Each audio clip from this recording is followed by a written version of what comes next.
चल रही थी और उसकी 67वीं गाथा में आचार्य भगवान कुंद देव ने निर्जरा तत्व का व्याख्यान किया था, निर्जरानुपेक्षा का व्याख्यान किया था।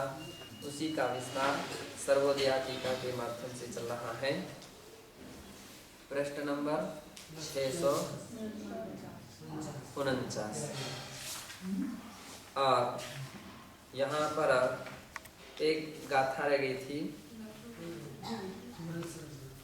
नहीं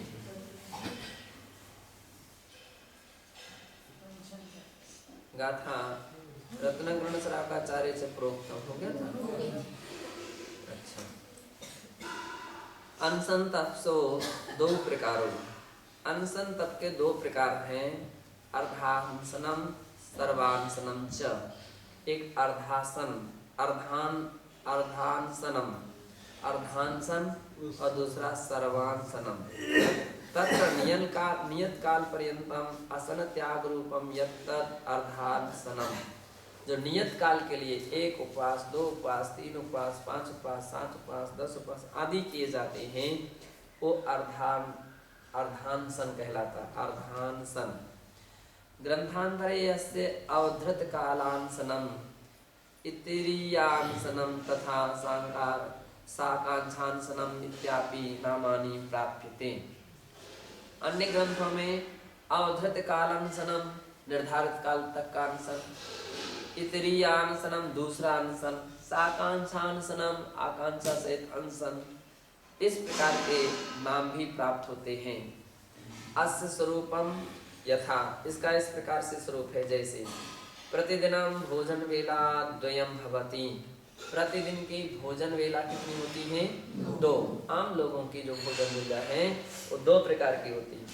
तत्र एकस्याम भक्त वेलायाम भोजनम द्वितीय वेलायाम तु त्यागः इति एक भक्तम। उसमें एक वेला का त्याग और एक वेला में आहार करेंगे, दूसरी वेले का त्याग। आमतौर पर अपन सभी का एक वेला ही आहार कहलाता है, एक वेले का त्याग रहता है। इति एक भक्तम, इसका नाम एक भक्त है, इसलिए अपन सभी एक भक्त एक भुक्ति कहलाते हैं। एवं चतुर्षणाम वेलांसनम अनशन त्याग चतुर्थ एकोपवास, और जिसमें 4 वेलों का असन त्याग, वेला नाम असन त्यागश्च, 4 वेले का असन का त्याग जिसमें होता है वह चतुर्थ एकोपवास। उन 4 वेलों के त्याग को एकोपवास कहते हैं, एक उपवास कहते हैं। ये चतुर्थ डबल लग गया है ना। तो 4 वेला भोजन का त्याग जो चतुर्थ भक्त होता है, तो चतुर्थ भक्त ऐसा शब्द जोड़ना चाहिए, भक्त शब्द आ जाना चाहिए, और उसको ही एक आसन क्या बोलते हैं? एक उपवास कहते हैं। चतुर्थ भक्त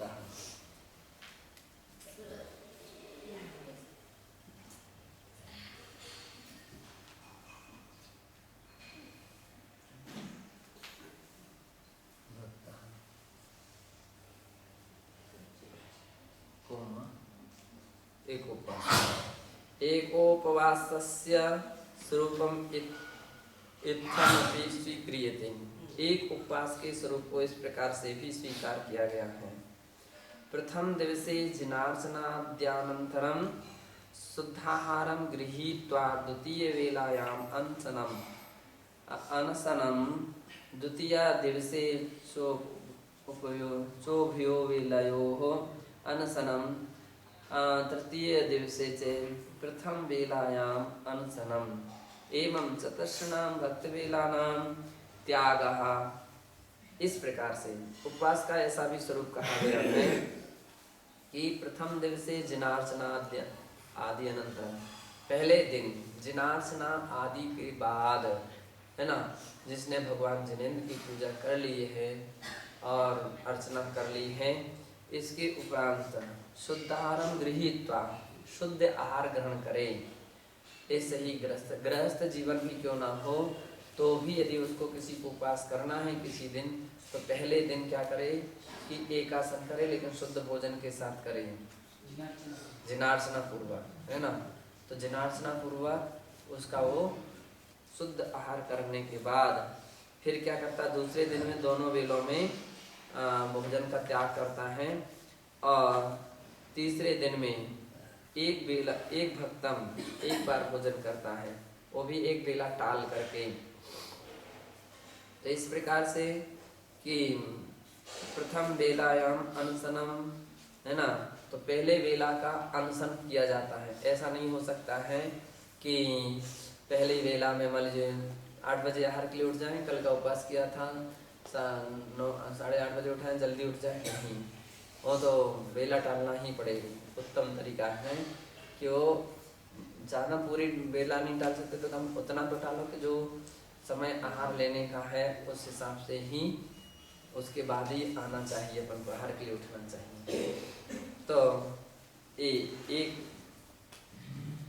एक प्रकार एक उपवास का नियम इस प्रकार से तथा तृतीय दिवसे द्वितीय वेलायाम पारणारूपेण भोजन ग्रहणमिति सम्यक अनशन रूपा एक उपवास, है ना।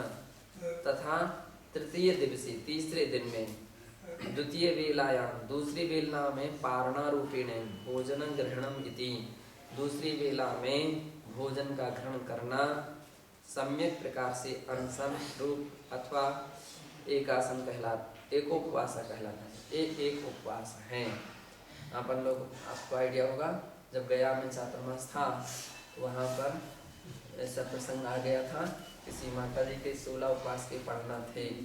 तो वहाँ के जो पंडित जी, वहाँ के जो भी पंडित जी थे, तो उन्होंने क्या किया था, किस बात के लिए, मान लीजिए कि कुछ लोगों का प्रयास था, अगर कल का उपवास था उनका 16 दिन के उपवास है तो जल्दी पालना करना नहीं, वेला टाल करके ही पढ़ना होगा। अपने यहाँ भी कई बार ऐसे लोग रहते, अपने ही लोग इस प्रकार की समस्याएं खड़ी कर देते हैं कि सामने वाला का उतना विकल्प नहीं रहता जाना, लेकिन जल्दी उठ जाओ जल्दी उठ जाओ जल्दी उठ जाओ। कुछ लोगों की इस प्रकार की आदतें रहती हैं, दूसरे की साधना, दूसरे की आगम पद्धति को और डिस्टर्ब कर देते हैं। नहीं, जबकि उनको प्रेरित करना चाहिए, प्रोत्साहन देना चाहिए, प्रेरणा देना चाहिए कि नहीं, आपने विधिवत अनशन उपवास किया है तो उसका पढ़ना भी विधिवत कर लीजिए, तो उसका फल सही मिलेगा। तो ऐसा प्रयास होना चाहिए, उसकी विधि को डिस्टर्ब नहीं करना चाहिए। तो इस बात के लिए ध्यान रखना चाहिए, जब बार बार उनको डिस्टर्ब करते हैं। और तो क्या, हमसे भी अनुमति लेने आते हैं, अब हम लोग क्या बोलेंगे, है ना। हम ना तो ना कर पाते हैं और ना हाँ कर पाएंगे। अब उनकी परिस्थिति कैसी है, हम ऐसा सोच करके जैसा भी उचित हो ऐसा। आमतौर पर आगमिक दृष्टि से पूछेंगे तो हम कहेंगे नहीं, थोड़ा सा और सबके साथ में हाथ भी उठिए, कम से कम इतना तो ध्यान रखें, जल्दी उठने का प्रयास नहीं होना चाहिए। शरणाम भक्त वेलानाम त्यागः षष्ठो द्विदिन परित्यागः एवं 2 उपवासों और 6 भक्त वेला का में त्याग, अर्थात षष्ठ, उसको षष्ठ कहते हैं, अर्थात द्विदिन परित्याग 2 दिन का उपवास और एक पहले दिन की धारणा एकासन से, पालना भी एकासन से। तो इस प्रकार के 6 वेला हो गए, 2 दिन के उपवास की 4 वेला और एक दिन पहले की और एक दिन लास्ट की 2 वेला। तो इस तरह से कितनी हो गई, 6। षष्ठ एवं अष्टानाम त्यागो अष्टमः एवं त्रय उपवासा और अष्टानाम त्यागो षष्टमः 8 वेलाओं में जो त्याग किया जाता है वो अष्टम कहा जाता है। और त्रय उपवास को अट्ठम ऐसा भी होना चाहिए। एवं दशानां त्यागे 10वें 4 उपवासा भवन्ति। 10 वेलाओं के त्याग को दशम कहते हैं और 4 उपवासों को दशम कहा जाता है। 12 वेलानां त्यागे 12 च पंचमो उपवासा भवन्ति। 12 वेलाओं में त्याग का नाम 12 है और उसको 5 उपवास कहते हैं। मूलाचारे अस्य स्वरूपम इत्थम निरूपितम। मूलाचार में गाथा 347 से 348 में इस प्रकार से स्वरूप कहा है। इत्रियं जावज्जीवं विहं पुण अणसणं मुड़े यवम इत्तिरियं साकंखं विरावकंखं हवे विदियं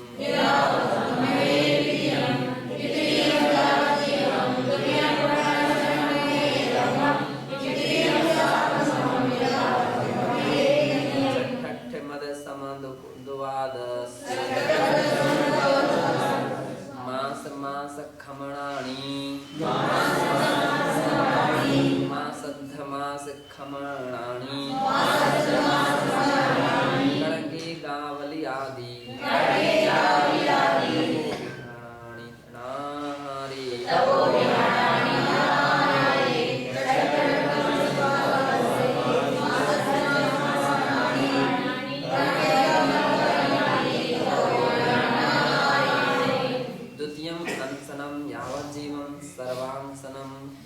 अनावधृत काल आदि नाम अभी प्रथितम।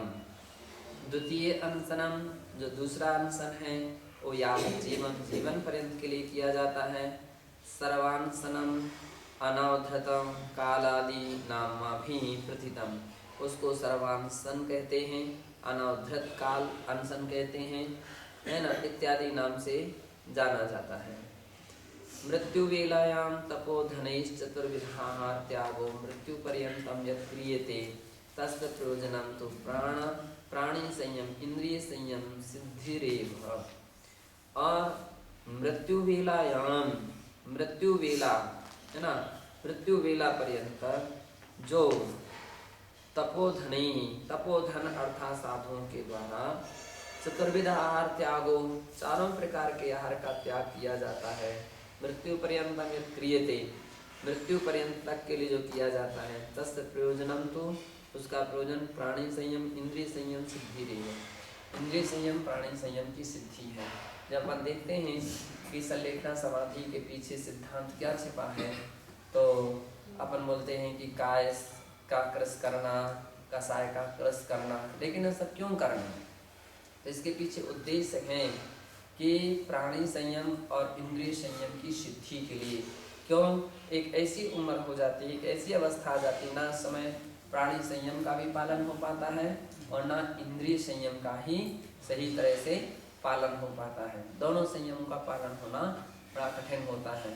तो उस प्रकार के संयम की रक्षा करने के लिए साधक क्या करते हैं, जब अपनी मृत्यु वेला निकट जानते हैं, समय निकट है, शास्त्र के अनुसार उनका काल समझा जाता है, तो फिर उस समय वे संलेखना समाधि साधना प्रारंभ करते हैं और शनै इस प्रकार का त्याग करते हुए अपनी प्राणी संयम और इंद्रिय संयम की रक्षा करते हैं। अच्छा, छठम गाथा बोली, छठम अठम, ये तो क्या होगा, तो गाथा हुई इत्तरियम जावत जीवन दुविहम पुण अणसणम मुड़े यवम। तो इत्तरियम और जावत जीवन काल मर्यादा सहित और काल मर्यादा से रहित यावत जीवन पर्यंत जो अणसणम मुड़े यवम दोनों प्रकार के उपास किए जाते हैं, वो दो प्रकार के उपास कहलाते हैं। इत्रियम साकंखम, अब इत्रिय अनशन किसे कहते हैं? आकांक्षा से जो होता वो साकांक्ष इत्रिय है। और निराकंखम हवे विधियम, और जो निराकांक्ष इस प्रकार से अनशन किया जाता है, जीवन पर्यंत के लिए जो त्याग किया जाता है वो निराकांक्ष है। छठम अठम मद सम द्वादशेहिम मासध्य मास खमणानि कणगे गावली आदि तपो विहाणानि नाहारम। और क्या करना है? छठम है ना, 6 वेला में यानी 2 उपास करना। छठम अठम यानी 3 उपास करना इत्यादि। तेला छठम अठम मदसम है ना, अदसम द्वादशेहिम अथवा दसम 10 उपास यानी 4 उपास, 4 वेला का यानी 10 वेला का त्याग करना नहीं, 4 उपास। और द्वादशेन अर्थात 5 उपवास, द्वादशेहिम मास 15 दिन व महीने भर का उपवास करना। कनकावली, एकावली आदि तपस्या के विधान को कणगेवावली आदि तपोविहाराणि नाहारे, तो इस प्रकार से इनमें आहार नहीं करना, उपवास आदि करना कनकावली व्रत कहलाते हैं, है ना। तो उत्तम तरीका व्रत जो किए जाते हैं, व्रत सही तरीका उत्तम मार्ग है, उपवास पूर्वक ही व्रत होते हैं। व्रत कैसे होते हैं? उपवास, शक्ति है, सामर्थ्य है तो उपवास करके व्रत कीजिए। बहुत सारे लोग क्या करते हैं, केवल प्रशंसा, केवल संख्या और उसकी गिनती बढ़ जाए, गिनती गिनने में आ जाए, इसलिए उपवास की शक्ति है, लेकिन उपवास करेंगे तो धीरे धीरे उपवास वाले व्रत हो पाएगा।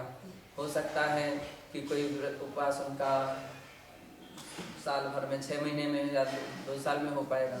अब नीरस अपन जल्दी कर लो, नीरस में तो बहुत सारी संख्या हो जाएगी, अष्टमी 14 को या तो कोई भी नीरस कर लो, तो इसलिए जल्दी जल्दी वो कर लेते हैं। जबकि अपन लोग कोई ख्याति पूजा के लिए तो तपस्या नहीं कर रहे हैं ना, हमारे लिए कोई अधिक से अधिक संख्या हो जाएगी तो अपने लिए कोई प्रमाण पत्र मिल जाएगा, कोई इनाम मिल जाएगी, कोई ऐसा तो कुछ भी नहीं है। ये तो कर्म निर्जरा के लिए कर रहे हैं। तो उत्तम तरीका है, उपवास करने की शक्ति है तो आप उपवास ही करके व्रत करना चाहिए, क्योंकि जितने भी व्रत विधान हैं, जितने भी व्रतों की पुस्तकें हैं, सभी में उपवास की ही संख्या दी है। ये लिखा असमर्थता में, फिर वो एक आसन नीरस आदि करे। असमर्थता में, समर्थ है तो उपवास करो ना, क्या दिक्कत है। अपन हो सकता है 7 दिन में एक उपवास कर सकते हैं, हो सकता है 15 दिन में एक उपवास कर सकते हैं, जितना कर सकते हैं तो उपवास के साथ करना चाहिए। हाँ, अब इतना हम 7 दिन में एक उपवास नहीं कर सकते हैं तो कम से कम 7 दिन में एक नीरस कर लो, ऐसा 7 दिन में एक नीरस छोटे ऐसे व्रत करना चाहिए। तो कनकावली, एकावली आदि जो तपोविहाराणि तप के विधान हैं, उनमें न आहारे, आहार नहीं तप किए जाते। द्वितीयम अनशनम यावत जीवन, दूसरा अनशन जीवन पर्यंत के लिए होता है। सर्वांशनम अनवधृत काल आदि नाम भी प्रथितम, सर्वांशन अनवधृत काल इत्यादि नाम से भी उसे जाना जाता है। मृत्यु वेलायां तपोधने चतुर्विध आहार त्यागो मृत्यु पर्यंतमित क्रियते तस्य प्रयोजनम प्राणी संयम इंद्रिय संयम सिद्धिरेवं। मृत्यु वेला के निकट आने पर तपोधनों के द्वारा चारों प्रकार के आहार का त्याग मृत्यु पर्यंत जो किया जाता है, उसका प्रयोजन प्राणी संयम और इंद्रिय संयम की सिद्धि ही है। ऐसा जीवन पर्यंत के लिए जो त्याग किया जाता है वो द्वितीय अनशन है। उत्तम से मूलाचार की गाथा 349 में कहा है, भत्तपर्णा इंगिनी पाओ गमनानि जानि मरणानि अनलेवी एव मादी कंखाणी।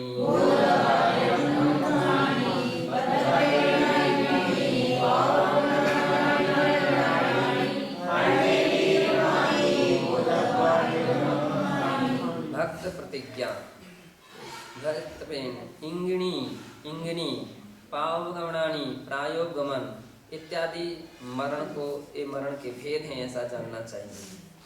अर्णेवी एवमादि बोधव्वा नरव कंखाणी, तो इन मरणों में तथा ऐसे और भी जो अनशन हैं उन्हें निराकांक्षा अनशन जानना चाहिए। निरव कंखाणी, निराकांक्षा अनशन जानना चाहिए। राजवार्तिक के 9वें अध्याय के 19 में सूत्र के दूसरे वार्तिक में कहा है, अनवधृत कालम आदेहो परमा, अर्थात आदेहा देह छूटने तक जो आहार आदि का त्याग किया जाता है उसे अनवधृत काल नाम से अनशन कहते हैं। सर्वार सिद्धो च भणितम, सर्वार सिद्धि के 9वें अध्याय के 19वें सूत्र में कहा है, इष्ट फलानापेक्षम संयम सिद्धि रावो छेद कर्म विनाश ध्यानागमाप्तार्थम अनशनम। अब इतने प्रयोजन को लेकर के अनशन किया जाता है। कौन कौन से? इष्ट फल अनपेक्षा, पहली बात तो इष्ट फल की अपेक्षा किए बिना, लौकिक फल की अपेक्षा नहीं होना चाहिए। मुझे ऐसी वस्तु मिले, अच्छी तरह से बैठ जाओ सौम्य सागर विश्वम्य सागर। तो जिनवाणी चल रही है, स्वाध्याय में बहुत अच्छी मर्यादा से बैठना चाहिए। तो क्या बोल रहे हैं, इष्ट फल अनपेक्षम, लौकिक इष्ट फलों की अपेक्षा किए बिना, और संयम सिद्धि के लिए उपवास आदि क्यों किए जाते हैं? उपवास आदि करने से व्यक्ति के संयम की सच्ची सही साधना हो सकती है।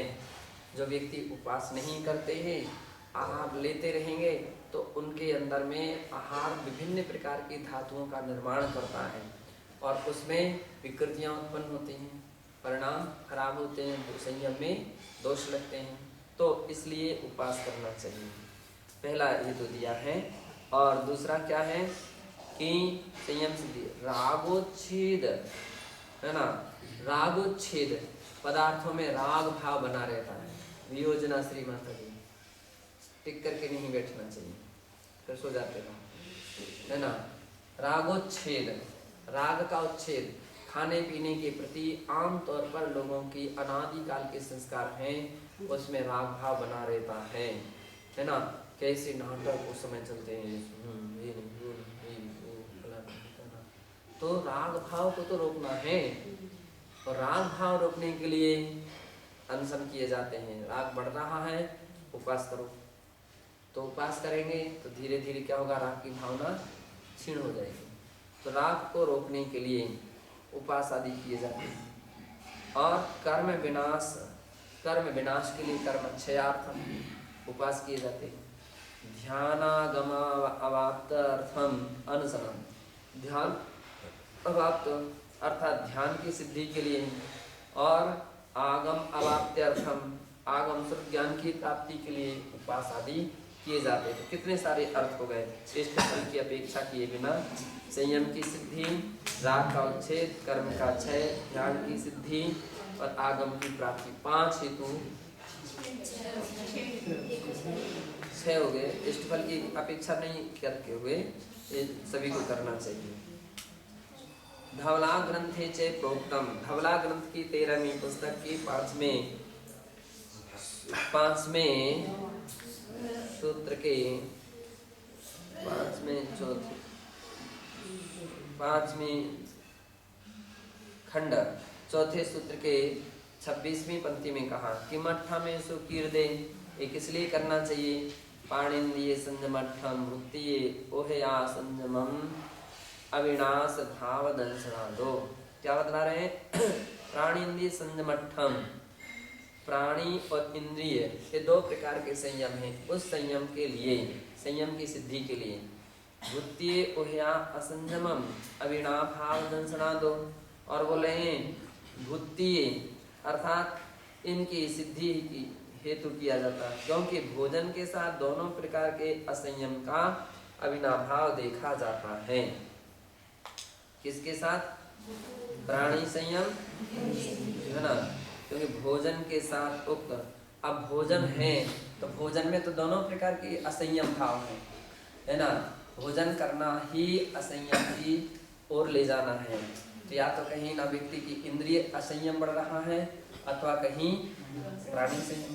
अब ये तो नहीं सोच रहा कि व्यक्ति सामग्री कैसे बन रही है, कैसे क्या हो रहा है, कैसे प्रयास रहते हैं, कितनी कारक अनुमोदना कहीं ना कहीं से उनकी अनुमति अनुमोदना सब चलते हैं।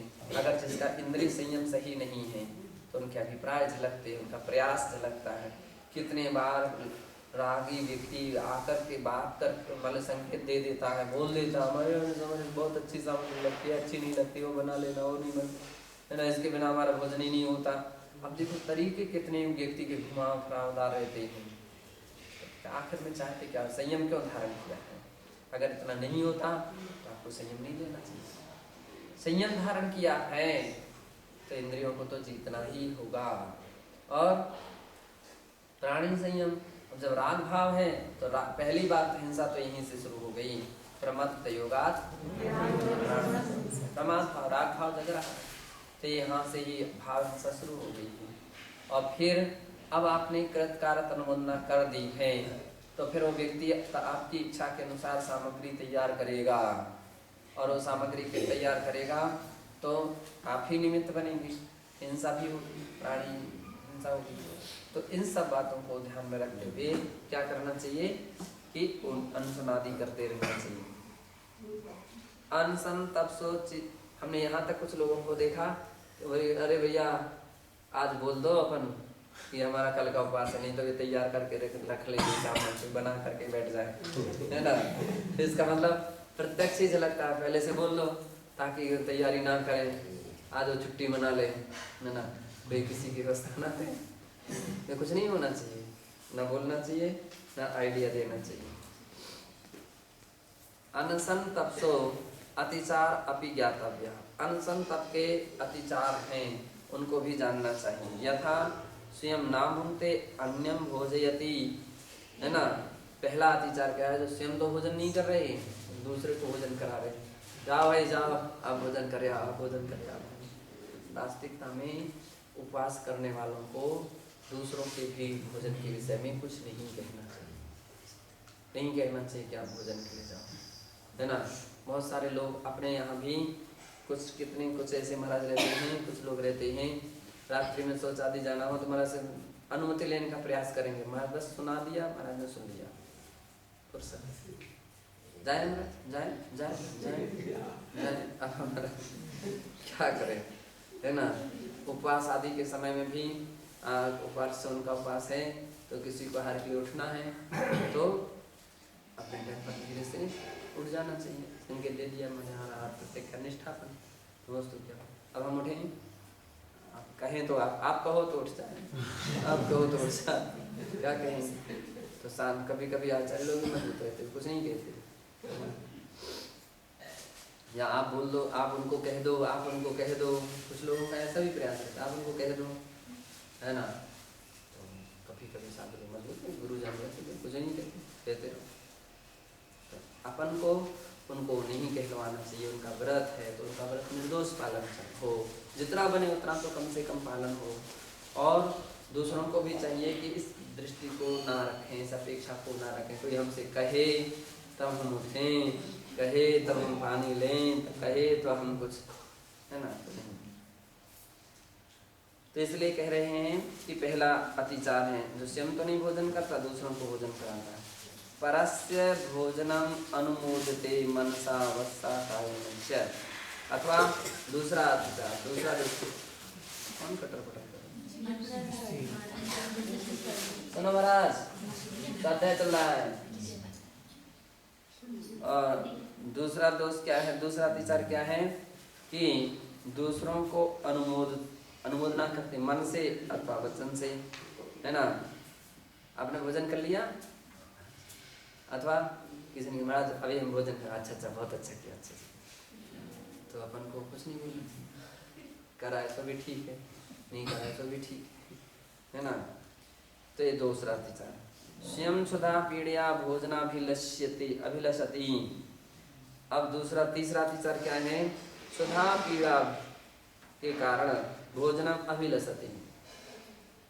अब भूखा है व्यक्ति है तो भूखे के कारण से क्या होता है, भोजन की अभिलाषा रखते हैं कि अब कहाँ से उपवास कर लिया, नहीं करते तो अच्छा था, बहुत भूख लग रही है, आज के दिन तो बड़ी परेशानी हो रही है, तकलीफ हो रही है, तो भोजन अभिलषति। अथवा जल्दी पढ़ना हो जाए, अब हमारा जल्दी हो जाए, कितने बज गए उतने बज गए, तो ऐसे विकल्प नहीं आना चाहिए। यद्वा पारणाम मह्यम का प्रयच्छति क्वा करिष्यामि मनसा चिंत्यति, है ना। कौन मेरी पारणा कराएगा, मेरी पारणा कहाँ होगी, कौन से चौके में, है ना, कहाँ पर व्यवस्था अच्छी तरीके से बनेंगे, अब उसका अभिप्राय रहता है ना। तो कौन से चौके में जाना, कौन से चौके में जाना, इस चौके में, उस चौके में, तो वहाँ पर व्यवस्था बनी हुई है, तो कहाँ होगी, वो कौन कराएगा, इनसे अच्छा आता है, इनसे नहीं आता, नहीं जाएंगे। अरे कुछ विकल्प नहीं रखना चाहिए, ये तो कहो कोई ना कोई पहुँच तो रहा है, नहीं पहुँचने की अपेक्षा अपना साधु मार्ग है। कौन सा मार्ग है, साधु मार्ग है।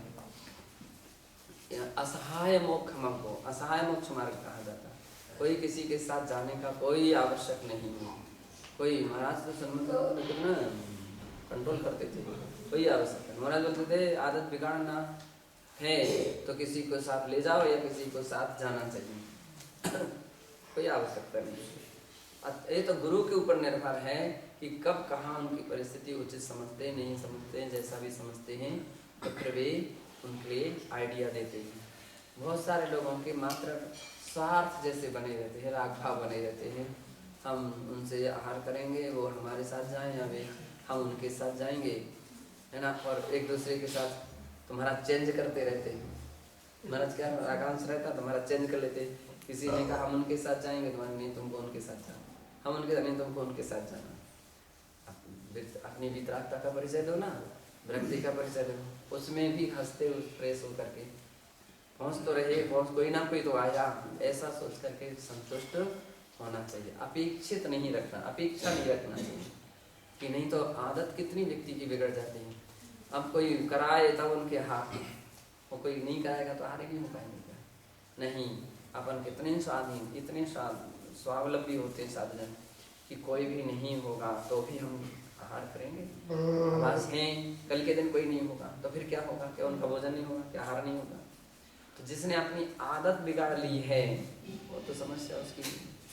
और तो फिर भक्के ही हैं, कोई भी व्यक्ति सिर पर बैठेगा, है ना, कालांतर में, है ना, ऐसी स्थिति खड़ी हो जाएगी और आदत बिगड़ जाएगी, फिर अभ्यास नहीं रहेगा, फिर तो वही व्यक्ति जाए और नहीं जाएंगे तो फिर तो मुश्किल हो जाएगा। तो हम लोग कठोर हो जाते इसमें कि आज नहीं तो कल, कल नहीं तो परसों, कभी ना कभी ऐसा दिन आने वाला है, पक्का है। एक दिन कभी ना कभी आएगा, चाहे वो महीना भर बाद आए, चाहे साल भर आए, चाहे 2 साल बाद आए, चाहे 5 साल बाद आए, एक दिन ऐसा आ जाएगा कि जो देने वाले जाते बार बार वो नहीं जाएंगे, नहीं जाएंगे तो फिर अब तुम्हारी स्थिति क्या सी होगी। जब 5 साल उस समय ऐसी स्थिति आपको अंत में जाकर के स्वयं आप प्रेरित करने लगे अब वो नहीं जाए, ऐसा क्या उनके बिना भोजन आहार हो जाएगा लेकिन वो हमारे साथ नहीं, या वो कह देगा कि हम नहीं जाएंगे इनके साथ, हम थोड़ी हमने कोई इनकी मान लीजिए सर्विस करते हैं, कुछ भी करते हैं तो मना कर देगा, तो फिर हम करना तो पड़ेगा ही। जब करना ही पड़ेगा, एक दिन ऐसा आ जाएगा तो हम क्यों ना क्यों पहले से हम सावधान हो जाते हैं, है ना। हमें व्यर्थ का एहसान अपने सिर पर क्यों किसी का ला दें। हम नहीं होते तो इनका भोजन नहीं होता, हम नहीं कराते तो इनका ये नहीं होता, क्यों एहसान। अरे बैठो अपने घर में, बैठो अपने स्थान पर, बड़े तुम्हारे कारण से हमारा जीवन चल रहा है, चलिए चल रही अपना। तो कुछ लोग ऐसे किस्म के रहते हैं तो उनको चेंज कर देते हैं। तुम्हारे से हमारा कोई, तुम नहीं हमारे संयम के खेवनहार हो, संयम के पालनहार आप नहीं हो सकते। हम अपनी स्वाधीनता को क्यों ना क्यों रखें, पराधीन क्यों रखें, है ना। और उसमें भी हम निर्दोष चर्या बनाएंगे, इस समान उस समान, ये क्या कुछ भी संकेत नहीं, कुछ भी इशारा नहीं, बस अपने शास्त्र प्रकृति के अनुकूल जो है वो लेना, नहीं है उसको नहीं लेना, बस इतना ही है। अब वो जब तक वो सामान ना लाए, कुछ लोगों की स्थिति रहती, जब तक वो सामान ना लाए तब तक वे अंजलि नहीं खुलेंगे, उनकी मुद्रा नहीं खुलेगी, उनके हाथ ही नहीं खुलेंगे, है ना। तो जब तक वो उनके अनुकूल सामग्री आ जाए तभी वो उनकी अंजलि खुलेगी, तभी उनकी मुद्रा खुलेगी, तभी उनके हाथ खुलेंगे। जबकि गर्त पूर्ण कहा गया, क्या है गर्त पूर्ण, गर्त पूर्ण यानी गड्ढे का भरना है, गड्ढे भरना है, गड्ढा भरो। अब एक भोजन नहीं है, ये हार है। भोजन तो करना था तो आराम से घर में कर लेते जितना करना था। घर में भोजन होता है और साधु जीवन का क्या होता है, आहार है, आहार, आहरण, है ना। गड्ढा भरना है, पेट है तो अपन को उसको जठराग्नि को शांत करना है, संयम चालक पालन कर चलाना है, तो उसके लिए ओंगन तो देना ही पड़ेगा, है ना, ओंगन देना पड़ेगा। अब उसमें सोचा विचारी मत करो कि करकटे से गड्ढा भरे कि सीमेंट से भरे, कि मिट्टी से भरे कि पत्थरों से भरे, चूने से भरे, काय से भरे, जो मिल जाए सो भर दो, है ना। चाहे चूना हो, चाहे क्रिकटा हो, चाहे पत्थर हो, चाहे माटी हो, लेकिन पेट का गड्ढा नहीं भरना, घर का गड्ढा। आहार के समय शुद्ध प्रासों को मर्यादित जो सामग्री है वो अपन को मिल गई तो उसके द्वारा गड्ढा भरते हैं।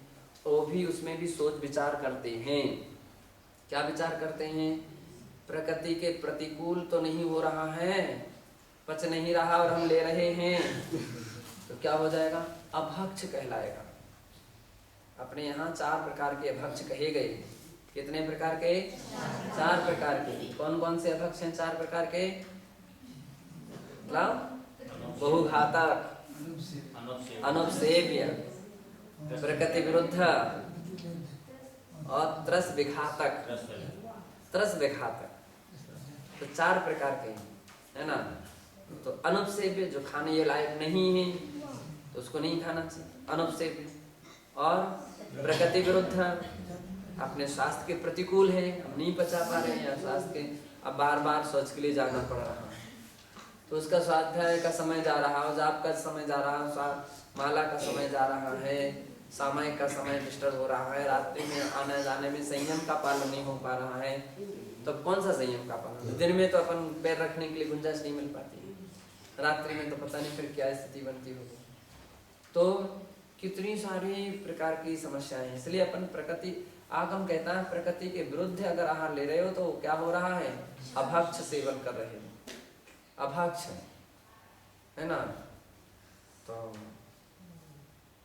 भजन एक बोलते हैं, आए राम रात्रि में भोजन है ना, खाने पीने की कोई मर्यादा नहीं है ना। जैनी वो करके पानी। तो इस प्रकार से अपन को चाहिए कि अपनी शक्ति, अपने सामर्थ्य जो बच सकता है, जो आपको स्वास्थ्य के अनुकूल है वो लो है ना। और जितना लो उस हिसाब से तपस्या भी करो, उतनी तपस्या कर लो तो कोई परेशानी नहीं। गरिष्ठ ये भी अभक्ष की गिनती में आ गया, अतिचार है। तो ऐसे पाणिंद्य संयमठम भत्तिये ओह्या संयमम अविनाश भाव, अविना भाव दंसना दो। भोजन के साथ प्राणी असंयम और इंद्रिय असंयम का अविना भाव है। इसलिए प्राणी संयम और इंद्रिय संयम की सिद्धि के लिए उपवास आदि करना चाहिए। उपवास आदि करने का तात्पर्य क्या है? प्राणी संयम का और इंद्रिय संयम का पालन हो। ऐसा ना हो उस दिन सोने का प्रयास, सोने शुरू कर दें और हमारे पास है ना, हमारे लिए कोई अब घी कपूर मल करके लाए लगा, हमारे क्या हमारा उपवास है, हमारे लिए कोई अमृत धारा दे, कोई इस प्रकार से और भी हम सामग्री दे, हम उपवास है, मिट्टी ला करके दे। अरे इन सब बातों के लिए यदि उपवास कर रहे हो तो आपका व्यर्थ का उपवास है। एक कोई अपेक्षा, लौकिक अपेक्षा तो कुछ भी नहीं होना चाहिए है ना। ये बात अलग है सहजता में कहीं कोई सामग्री प्राप्त हो जाए, आपको आवश्यकता पड़े और प्राप्त हो जाए तो बात अलग है। महाराज तो प्राप्त होने पर भी मना कर देते थे, नहीं कोई आवश्यकता। यही तो इस प्रकार से, अच्छा ये तो हो गया। ये तो अत्याचार अपने चल रहे थे, इन अत्याचारों को छोड़ देना चाहिए कि कोई हमको हमारा पार न कराए, या कोई हम कहाँ आहार के लिए जाएं, कौन हमारा पार न कराएगा, क्या क्या हम आहार में लेंगे, हम कम सामग्री लेंगे, हम तो फिर हमको काली मिर्ची का काढ़ा दे दे, अमुक सामग्री दे दे तो ठीक हो जाए, नारियल का पानी दे दे। अरे ये सब पहले से विकल्प कर रहे हो तो क्या फायदा तुम्हारे उपास करने में? ये कुछ भी नहीं होना चाहिए। इदानीम अवमोदरीय स्वरूपाधिकम निरूप्यते। अब इसके आगे अवमोदरीय पूर्णोदर जो कहलाता है उस तप का स्वरूप प्राप्त।